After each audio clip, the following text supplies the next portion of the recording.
പിന്നെ കൂടെ 2 മുട്ട പപ്സും. നിങ്ങൾ ഇതുപോലെ ഷുഗറൊക്കെ ഒഴിവാക്കി ചോറും ചപ്പാത്തിയൊക്കെ കഴിക്കുന്ന ശീലമുണ്ട് ഉണ്ടെങ്കിൽ ഈ വീഡിയോ മുഴുവനായി കാണുക. ഓക്കെ, എന്തിനാണ് നമ്മൾ ഷുഗർ കട്ട് ചെയ്യുന്നത്? ഗ്ലൂക്കോസ് സ്പൈക്ക് കുറയ്ക്കാൻ. സിമ്പിളായി പറഞ്ഞാൽ ഡയബറ്റീസ് വരാതിരിക്കാൻ. നമ്മൾ കഴിക്കുന്ന ഷുഗർ മാത്രമല്ല ഗ്ലൂക്കോസായി മാറുന്നത്. അതായത് ചോറ്, ചപ്പാത്തി.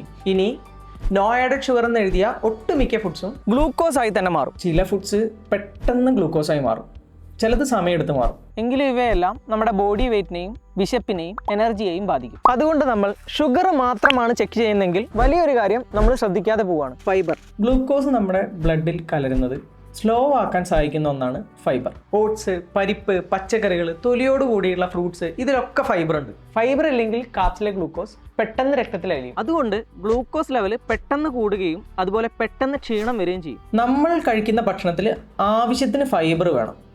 ആ ഫൈബർ കാൽക്കുലേറ്റ് ചെയ്യാൻ ഒരു എളുപ്പവഴിയുണ്ട്. നമ്മൾ കഴിക്കുന്ന ഭക്ഷണത്തിന്റെ കാർബിന്റെ അളവിനെ 10 കൊണ്ട് ഡിവൈഡ് ചെയ്യുക. കിട്ടുന്ന ഉത്തരം അതിലെ ഫൈബറിന്റെ അളവിനോട് അടുത്താണെങ്കിൽ അത് നല്ലതാണ്. ഉദാഹരണത്തിന് നമ്മളൊരു ഫുഡ് പാക്കറ്റ് എടുക്കുക. ഇതിൽ കാപ്സ് 50 ഗ്രാം, ഫൈബർ വെറും 1 ഗ്രാം. അപ്പോൾ 50 ഗ്രാമിനെ 10 കൊണ്ട് ഡിവൈഡ് ചെയ്യുമ്പോൾ കിട്ടുന്നത് 5. അതായത് 50 ഗ്രാം കാപ്സ് എടുക്കുമ്പോൾ നമുക്ക് 5 ഗ്രാം ഫൈബർ വേണം. അങ്ങനെ നോക്കുമ്പോൾ ഈ പ്രൊഡക്റ്റിൽ ഫൈബർ വളരെ കുറവാണ്. ഇത് ചെയ്യാൻ വെറും 5 സെക്കൻഡ് മതി. അടുത്ത തവണ പാക്കറ്റ് ഒന്ന് തിരിച്ചു നോക്കുക.